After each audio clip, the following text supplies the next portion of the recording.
Fala galera, tudo beleza? Eu sou o professor Gustavo, estou aqui com o meu grande amigo professor Machado e nós vamos fazer juntos o nosso terceiro programa de uma série que está analisando o conflito entre a Rússia e a Ucrânia, né? Sobre vários aspectos. Então nós tivemos o primeiro programa abordando um aspecto mais histórico, né? Olhando desde o século IX na Rússia kievana e chegando até o Império Czarista. Aí nós tivemos um segundo programa analisando a questão da União Soviética em si, a formação e o desenvolvimento da União Soviética. Se você ainda não viu esses programas, acabando esse aqui, vai lá e acompanha que ficou muito bacana.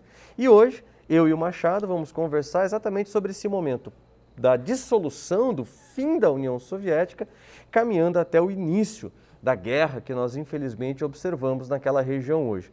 Não é isso, Machado? Seja muito bem-vindo. Obrigado, Gustavo. É isso mesmo. Eu acho que para a gente entender o agora, a gente precisa olhar em retrospectiva, ver um pouquinho de como é que as coisas vieram se desenrolando, tanto na Rússia como na própria Ucrânia, entender o contexto histórico, né, a correlação de forças que culminou no processo que a gente está vendo hoje.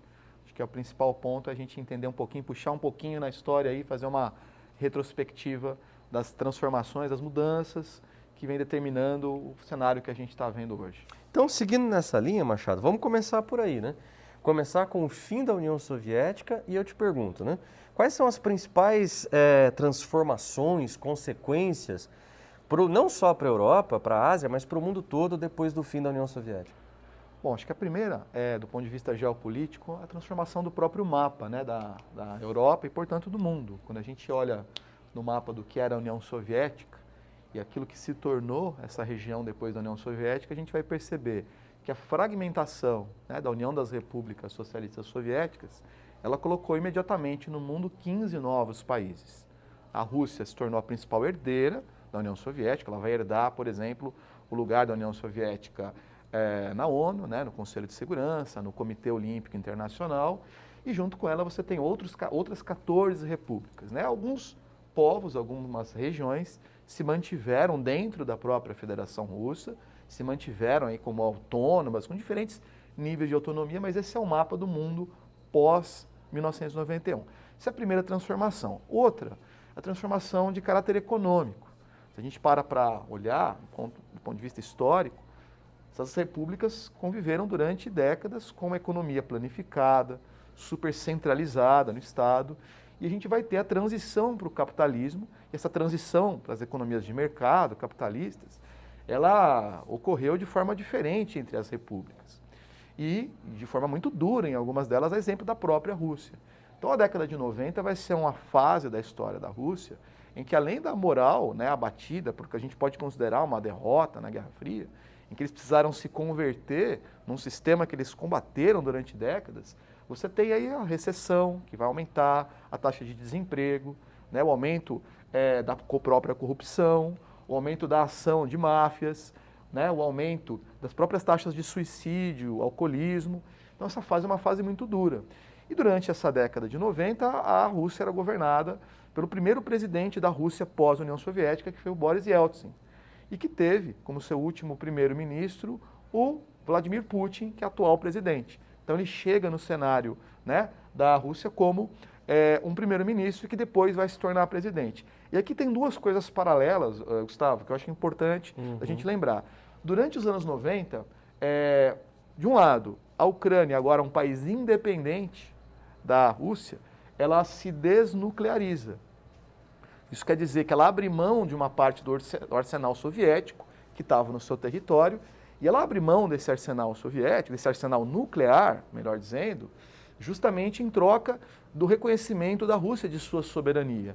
Há um vínculo histórico, né, entre os russos, os ucranianos, os bielorrussos, num passado, e a Ucrânia, para buscar esse caminho independente pós-1991, faz na década de 90 esse acordo, né, os chamados memorandos de Bucareste, e aí esses acordos acabam culminando nesse reconhecimento da Rússia. A gente devolve os nossos armamentos atômicos para a Rússia e, em troca, nós queremos a certeza de que a nossa soberania será respeitada. E é um outro processo que está muito bem expresso nesse mapa, que é o da expansão da OTAN, em direção a esses países que um dia compunham o bloco socialista, né, os países que eram independentes na Europa, mas eram de fato estados satélites da União Soviética, ou países que eram da própria União Soviética. Então, se você olhar aqui nesse mapa, você vai ver ali em 1999, Hungria, Polônia, a República Tcheca, né, a parte da antiga Tchecoslováquia,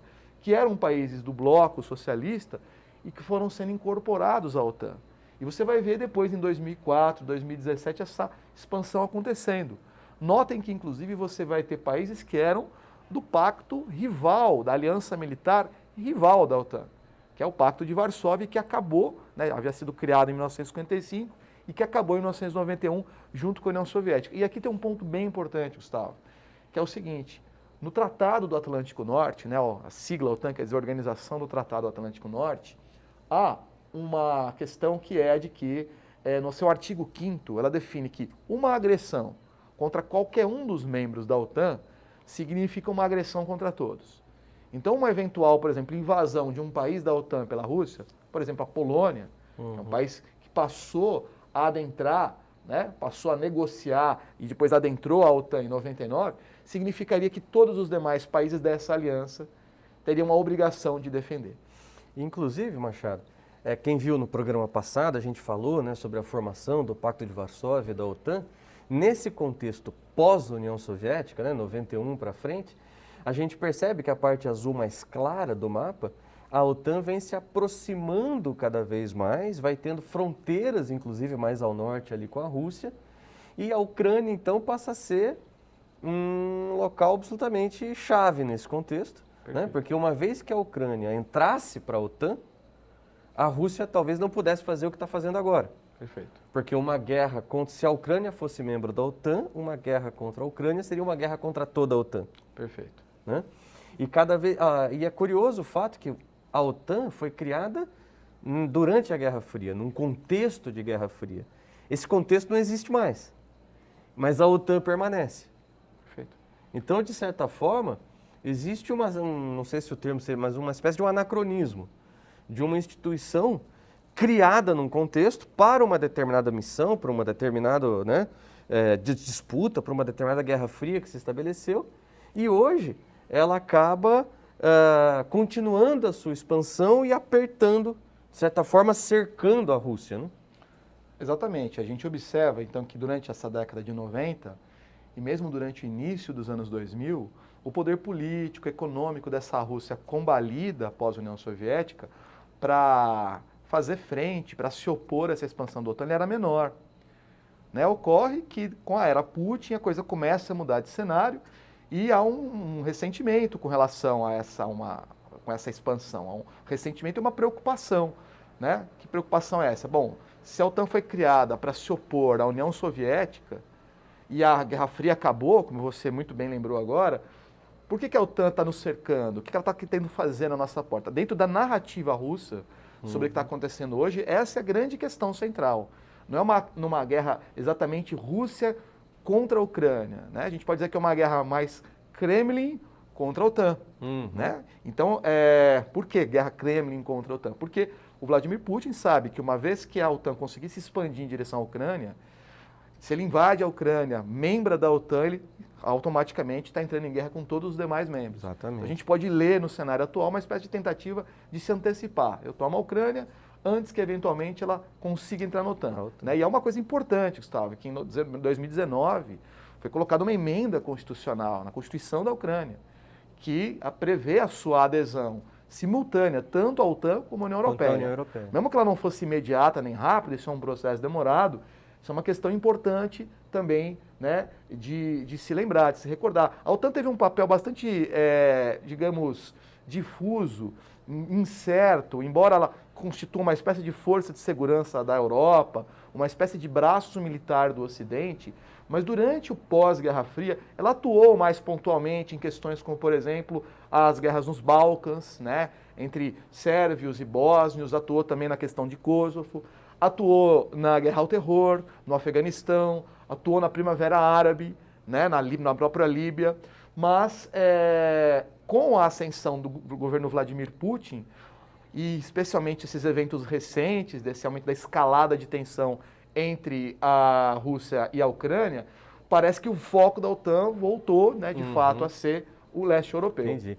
E antes, inclusive, Machado, a gente mergulhar na questão da Ucrânia, nós citamos algumas vezes aí o Vladimir Putin, né?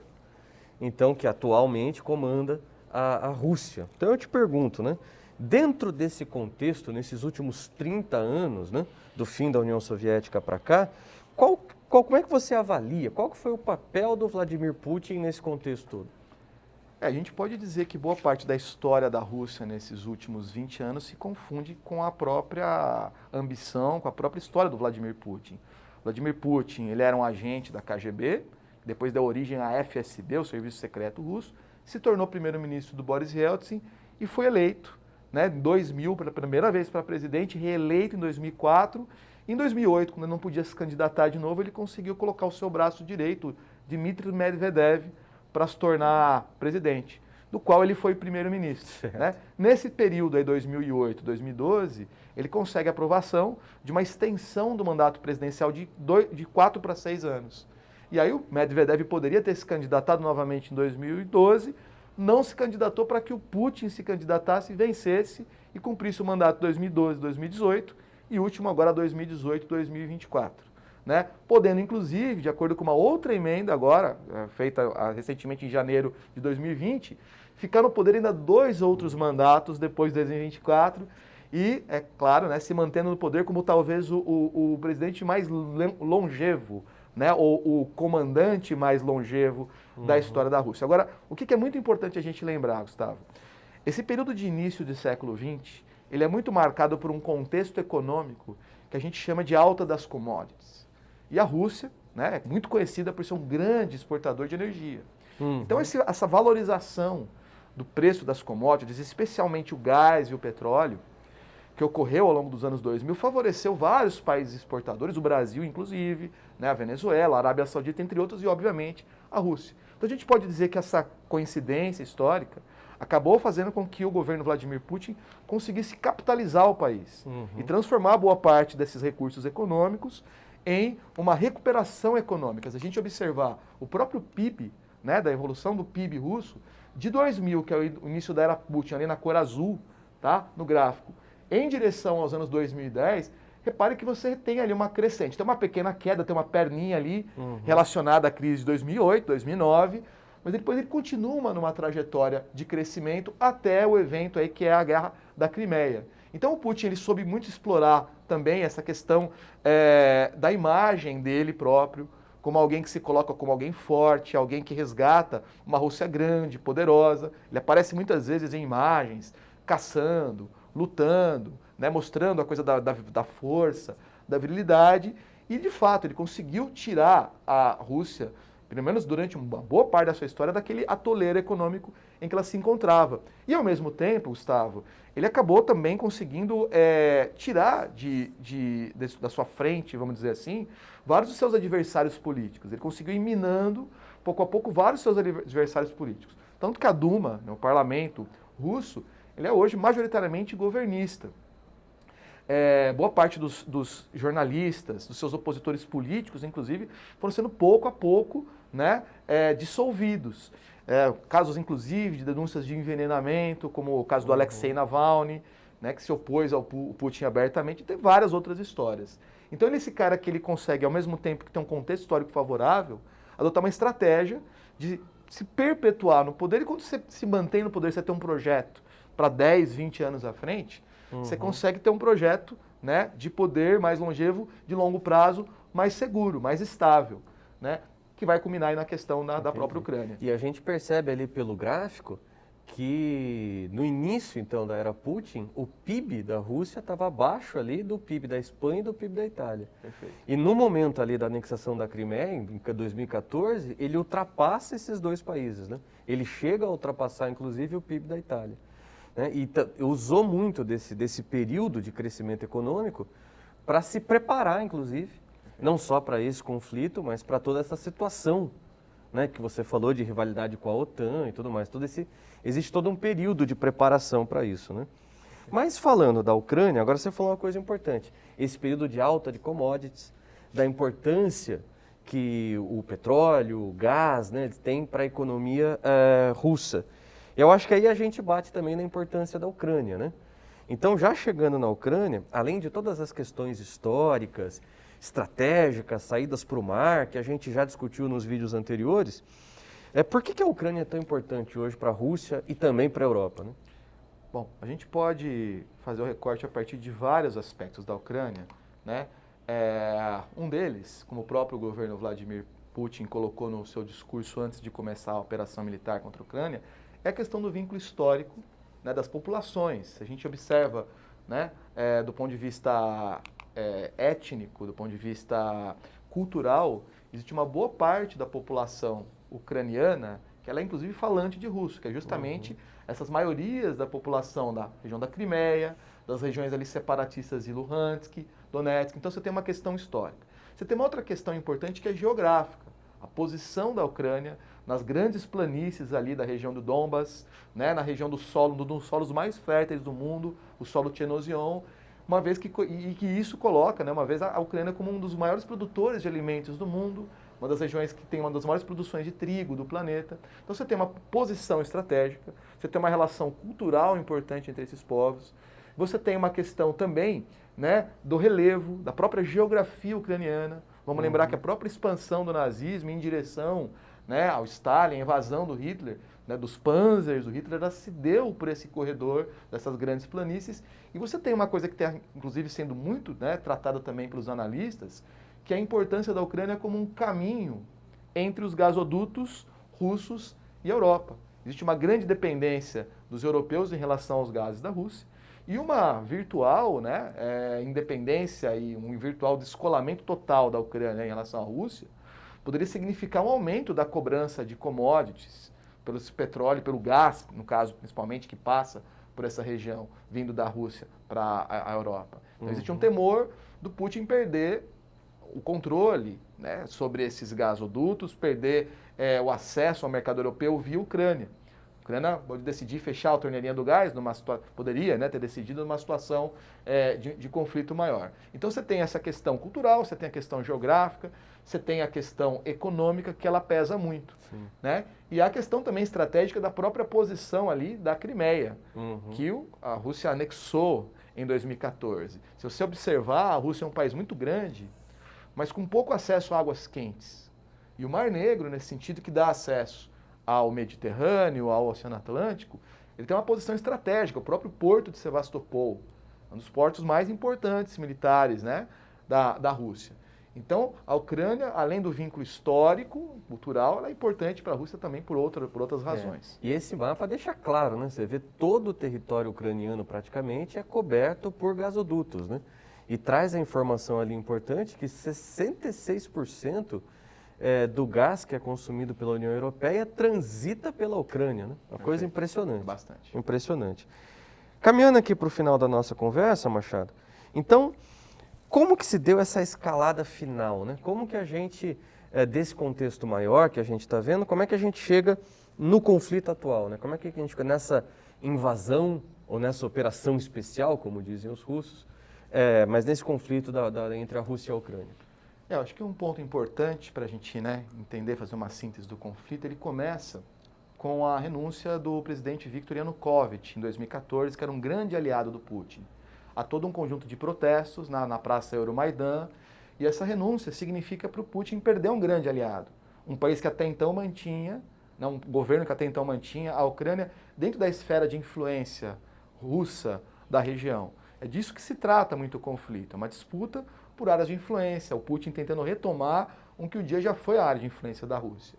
E aí com essa queda e com a ascensão de outros dois presidentes, respectivamente o Pedro Poroshenko, depois de um pequeno governo de transição, entre ele a figura do Pedro Poroshenko e agora mais recentemente do Volodymyr Zelensky. E são governos que dialogam mais diretamente com o Ocidente, têm um interesse de aproximar a Ucrânia do próprio Ocidente, até citei a adesão, uma futura possível adesão anunciada à OTAN, e aí o Putin entende que esse cenário, né, dessa perda de controle de influência sobre a Ucrânia pode representar a perda da Ucrânia efetivamente para o Ocidente, e aí a ação, né, ela começa primeiro com o apoio aos separatistas da Crimeia em 2014. Então, em 2014, a gente vai ter, né, um separatismo que ele tem um apoio da Rússia que não é abertamente reconhecido. E depois que a Crimeia é tomada, ali é um referendo para validar, né, se a população da Crimeia, que é majoritariamente falante de russo, que ela quer se desvencilhar da Ucrânia e se unir à Rússia, então isso é apoiado pela maioria. O Putin reconhece a Crimeia como independente e ele mantém apoio aos separatistas nessas províncias de Luhansk e Donetsk, que antes do início do conflito agora, ele reconhece como independentes. Então o que a gente observa, né? Uma escalada na qual o Putin vê a Ucrânia se desvencilhando politicamente da influência e entende que a invasão, ou a operação especial, como ele chama, né, ela é necessária para que a Ucrânia se mantenha dentro da influência russa. Certo. Então, pessoal, acho que a gente conseguiu mais esse vídeo trazer então até o início do conflito em si, tá joia? Então, num quarto e último vídeo, aí nós vamos analisar o conflito, né? Exatamente o que tem acontecido aí nos últimos meses e durante a própria guerra em si. Tudo bem? Então, Machado, muito obrigado por esse bate-papo. Obrigado. Até uma próxima oportunidade. Pessoal, até nosso próximo vídeo. Valeu! Valeu! E aí, pessoal, curtiram mais esse vídeo, mais esse debate? Então, você já sabe, né? Não se esqueça de seguir o nosso canal, ativa ali o sininho, compartilhe esse vídeo, que esse e muitos outros debates vão acontecer por aqui. Até lá, valeu!